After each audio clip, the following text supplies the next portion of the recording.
ദ്വാരക്കണത്. എന്തിനാ ഇപ്പൊ നബി സല്ലല്ലാഹു അലൈഹി വസല്ലം ദ്വാരുന്നത്? അനസ് റളിയല്ലാഹുവിന്റെ ഉസ്താദ് ആരാ? സയ്യിദുനാ റസൂലുള്ളാഹി സ്വല്ലല്ലാഹു അലൈഹി വസല്ലം. എന്തിനാ ഇപ്പൊ വീട്ടിൽ വന്ന് ദ്വാരുന്നത്? പടച്ചോനെ സമ്പത്ത് അധികം കൊടുക്കും. ജീവിക്കണമെങ്കിൽ സമ്പത്ത് വേണ്ടേ?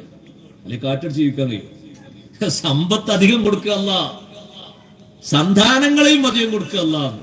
അതിപ്പോ നമ്മളൊക്കെ അത് തിരക്കണമെങ്കിൽ ആമീനോട് വരൂല. ഇത് രണ്ടാമത്തത് ആക്കി സന്താനങ്ങൾ അധികം കൊടുക്കണെന്നാൽ ഉസ്താദിന് പകരമൊക്കെ പറയാൻ പറയും. അതിലൊന്നും കുഴപ്പം കരുതണ്ട. ഇതൊക്കെ അല്ലാഹു തആല തരുന്നൊരു ബർക്കത്താണ്.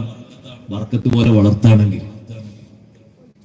ഇത്രയും മക്കളെ പരിപാലിച്ച് പോറ്റി വളർത്തുന്ന അനസ് ബിൻ മാലിക് റളിയല്ലാഹു അൻഹുവിന്റെ തോട്ടത്തിൽ കാരക്കയും ഈത്തപ്പഴവും മുന്തിരിയൊക്കെ കൊല്ലം കുറച്ച് കുറയുമെന്ന് പറഞ്ഞപ്പോ തൊഴിലാളി വന്ന് പറഞ്ഞപ്പോ അനസ് റളിയല്ലാഹു അൻഹു ചോദിച്ചു, എന്താ കാരണം? കൊല്ലം മഴ കുറച്ച് കുറവാണ്. ഇനിയെന്താ ചെയ്യാ? അനസ് റളിയല്ലാഹു അൻഹു പറഞ്ഞാൽ മുസല്ല ഇങ്ങോട്ട് എടുക്കുന്നു. മുസല്ല എടുത്തിട്ട് മരുഭൂമിയിൽ 2 റക്അത്ത് നിസ്കാരം. എന്തിനാ നിസ്കരിക്കുന്നത്? മഴ കിട്ടാൻ വേണ്ടിയിട്ട്. തോട്ടത്തിൽ മഴ കിട്ടിയെങ്കിലല്ലേ വേണ്ട രീതിയിൽ വിളവെടുപ്പ് നടത്താൻ കഴിയുള്ളൂ. കാരക്കയും മുന്തിരിയും അത്രയും കിട്ടിയെങ്കിലല്ലേ ഈ കുടുംബം ഭദ്രമായി മുന്നോട്ട് കൊണ്ടുപോകാൻ കഴിയുള്ളൂ. 2 റക്അത്ത് നിസ്കരിച്ച് അള്ളാഹുവിനോട് ദുആ ചെയ്തു. എന്നിട്ട് തൊഴിലാളിയോട് പറഞ്ഞു, നീ പൊയ്ക്കോ, നല്ല മഴ ലഭിക്കും, ഒന്നുകൊണ്ടും പ്രശ്നമാക്കണ്ട, പൊയ്ക്കോ എന്ന് പറഞ്ഞു. അദ്ദേഹം തോട്ടത്തിലെത്തുമ്പോ അനസ് റളിയല്ലാഹുവിന്റെ തോട്ടത്തിൽ മാത്രം അതാ മഴ പെയ്യുന്നു. ചോദിക്കാനല്ലേ, നിസ്കരിച്ചിട്ട് ചോദിക്കാനല്ലേ അള്ളാഹു പറഞ്ഞത്, വസ്തഈനൂ ബിസ്സബ്രി വസ്സലാഹ്. നിസ്കാരം കൊണ്ട് അള്ളാഹുവിനോട് സഹായം തേടണം. ലോകത്തിന്റെ നേതാവ് മുഹമ്മദുർ റസൂലുള്ളാഹി സ്വല്ലല്ലാഹു അലൈഹി വസല്ലം തങ്ങൾക്ക് എന്ത് പ്രശ്നം വന്നാലും ആദ്യം തങ്ങൾ ചെയ്യുന്ന പരിഹാരം എന്താണെന്നറിയോ? ഖാമ ഇലസ്സലാഹ്. നിസ്കാരത്തിലേക്ക് അങ്ങ് നിന്ന് 2 റക്അത്ത് നിസ്കരിച്ച് ദുആ ചെയ്യും. ബദരീങ്ങൾ ബദറിൽ ഏറ്റുമുട്ടാൻ വേണ്ടി തുടങ്ങാൻ പോകുമ്പോ ടെന്റിന്റെ ഉള്ളിലേക്ക് വന്നു നോക്കി അലി റളിയല്ലാഹു അൻഹു. ആ ടെന്റ് നിന്ന സ്ഥലത്ത് സഹോദരങ്ങളെ ഇന്നൊരു പള്ളി കാണാം. മസ്ജിദുൽ അരീഷ് എന്ന പേരിൽ ഒരു പള്ളി കാണാം. പോകുന്നവർക്ക് 2 റക്അത്ത് അതിൽ കയറി നിസ്കരിക്കൽ സുന്നത്തുണ്ട്. അവിടെ എല്ലാം പോകാനും പോയവർക്ക് ഇനിയും പോകാനും അല്ലാഹു തൗഫീഖ് തരട്ടെ. അത് വലിയൊരു ഭാഗ്യമാണ്, ചെറിയൊരു ഭാഗ്യമല്ല. ആ മസ്ജിദുൽ അരീഷ് ഇന്ന് നിൽക്കുന്ന സ്ഥലത്ത് മുമ്പൊരു ചെറിയ പന്തലുണ്ടായിരുന്നു. ആ പന്തലിന്റെ ഉള്ളിലേക്ക് അലി റളിയല്ലാഹു അൻഹു പോയി നോക്കുമ്പോ ഏകദേശം സുബഹിയൊക്കെ കഴിഞ്ഞ് സൂര്യൻ ഉദിച്ച് കുറച്ചിങ്ങോട്ട് പൊങ്ങി വന്ന ശേഷം നമ്മുടെ നാട്ടിലൊരു 9-10 മണിയായ നേരം പോയി നോക്കുമ്പോ നബി സല്ലല്ലാഹു അലൈഹി വസല്ലം നിങ്ങൾ അപ്പോഴും സുജൂദിലാണ്. സുജൂദിൽ അല്ലാഹുവിനോട് എന്താണ് ദുആ ചെയ്യുന്നത്? അല്ലാഹുമ്മ ഇൻ തുഹ്ലിക് ഹാദിഹിൽ ഇസാബത ഫലാ തുഅബദു ഫിൽ അർളി അബദാ. റബ്ബേ, ഈ കാണുന്ന ചെറിയൊരു പക്ഷത്തെ നീ നശിപ്പിക്കുകയാണെങ്കിൽ ഭൂമിയിൽ നിന്നെ ആരാധിക്കാൻ ഒരൊറ്റ കുട്ടിയും ഉണ്ടാകൂല. ഇവരാണല്ലോ ഇപ്പൊ ഭൂമിയിൽ കാര്യമായി നിനക്ക് ഇബാദത്ത് എടുക്കുന്നവര്. അതുകൊണ്ട് ഈ ചെറു സംഘത്തെ നീ ഒരു നിലക്കും നശിപ്പിക്കരുത്, തകർക്കരുത്. നിന്റെ ഭാഗത്തു നിന്നുള്ള സഹായം തരണം എന്ന് ചോദിക്കുന്നത് നിസ്കാരത്തിലാണ്. സുജൂദിൽ നെറ്റിവെച്ചിട്ടാണ് അള്ളാഹുവിനോട് ചോദിക്കുന്നത്. അല്ലാഹുമ്മ യാ ഹയ്യു യാ ഖയ്യൂം, യാ ഹയ്യു യാ ഖയ്യൂം, യാ ഹയ്യു യാ ഖയ്യൂം. ആവർത്തിച്ച് അങ്ങനെ ചൊല്ലിയിട്ട് അള്ളാഹുവിനോട് സഹായം ചോദിക്കുകയാണ്. നിസ്കാരത്തിൽ നിന്ന് സലാം വീട്ടിയ ഉടനെ അവിടുന്ന് പറഞ്ഞു, ഖദ് ജാഅത്തിൽ ബുശ്റാ. സന്തോഷം വന്നെത്തിപ്പോയി. നോക്കുമ്പോഴാണ് 1000 മലക്കുകൾ വാനലോകത്തിൽ നിന്ന് ഇറങ്ങി വരുന്നു. ബഹുമാനപ്പെട്ട സയ്യിദുനാ ജിബ്രീൽ അലൈഹിസ്സലാം, മീകായിൽ അലൈഹിസ്സലാം കൊടിയും പിടിച്ച് അവരുടെ നേതൃത്വത്തിൽ അതാ 1000കണക്കിന് മലക്കുകൾ താഴോട്ടിറങ്ങി വരുന്നു. സഹായം ചോദിച്ചത് നിസ്കാരത്തിലാണ്. പടച്ച റബ്ബിനോട് നിസ്കാരത്തിൽ ചോദിച്ചാൽ നടക്കാത്ത എന്ത് കാര്യമുള്ളത്? നിസ്കാരവും അടിമയായിട്ടുള്ള ഉടമയായ അള്ളാഹുവായിട്ടുള്ള വലിയൊരു ബന്ധാണ്. നിസ്കാരം നിർവഹിക്കപ്പെടുമ്പോ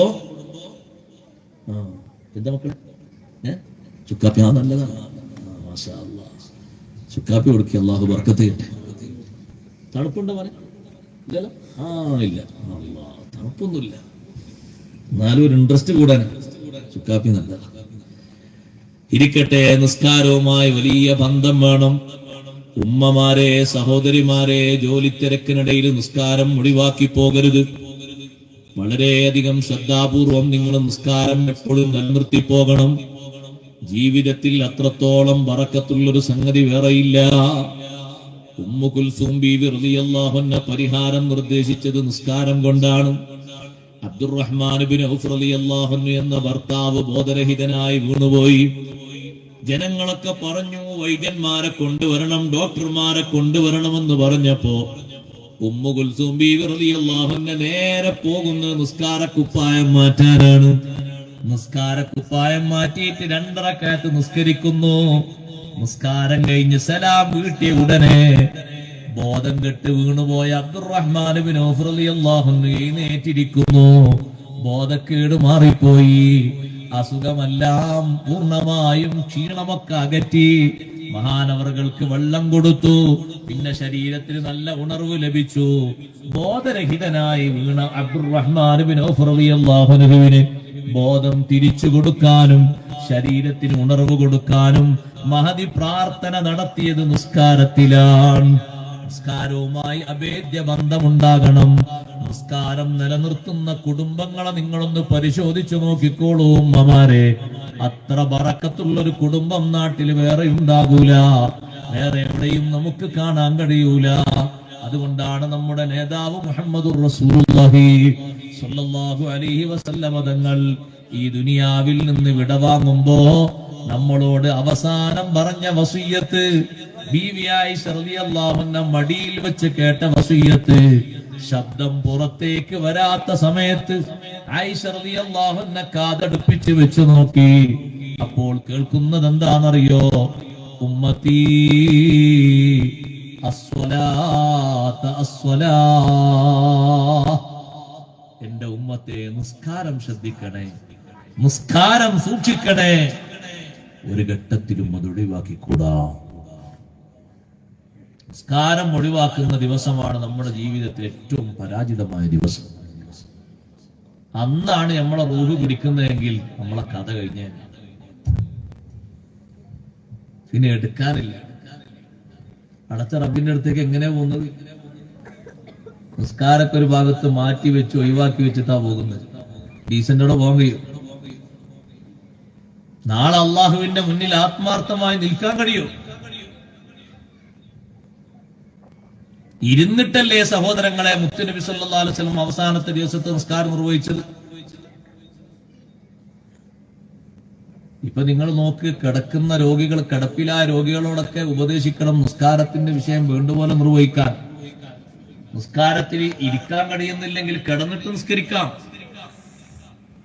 കയ്യും കാലും ഒന്നും അനക്കാൻ കഴിയുന്നില്ലെങ്കിൽ അനക്കണ്ട, അങ്ങനെ തന്നെ കിടന്നോട്ടെ.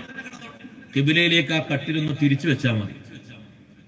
ആൾക്കൊരു കുഴപ്പമില്ല, വാർത്ത കേൾക്കാനും കുഴപ്പമില്ല, ഉണ്ണാനും കുഴപ്പമില്ല, അത് ഒഴിവാക്കാനും കുഴപ്പമില്ല. ആകെ ഒരു കുഴപ്പമുള്ളൂ, എന്തിന്? നിസ്കരിക്കാൻ. നിങ്ങൾ നോക്ക്, വേറെ എല്ലാവരും പ്രശ്നമില്ല. ഗുളിക കൊട്ടക്കണക്കിന് കുടിക്കുന്നുണ്ട്, ഇപ്പുറത്ത് വെള്ളം കൊടുത്താൽ വെള്ളം കുടിക്കുന്നുണ്ട്, ജ്യൂസ് കൊടുത്താൽ ജ്യൂസ് കുടിക്കുന്നുണ്ട്, ഇറച്ചി കഴിക്കുന്നുണ്ട്, മീന് കഴിക്കുന്നു, ഒക്കെ ഒരു പ്രശ്നമില്ല. ഒറ്റ പ്രശ്നമേ ഉള്ളൂ, നിസ്കരിക്കാനാവില്ല. ഒരാൾ അടുത്ത് വന്ന് സംസാരിച്ച മണിക്കൂർ കണക്കിന് സംസാരിക്കുന്നില്ലേ? 5 മിനിറ്റ് കിടന്നെടുത്തൊന്ന് നിസ്കരിക്കാൻ. ഒറ്റ വക്ത് ഖളാ ആകാതെ ദുനിയാവൊന്ന് കഴിഞ്ഞു പോകാൻ കഴിയും. അല്ലാഹു തആല തൗഫീഖ് തരട്ടെ.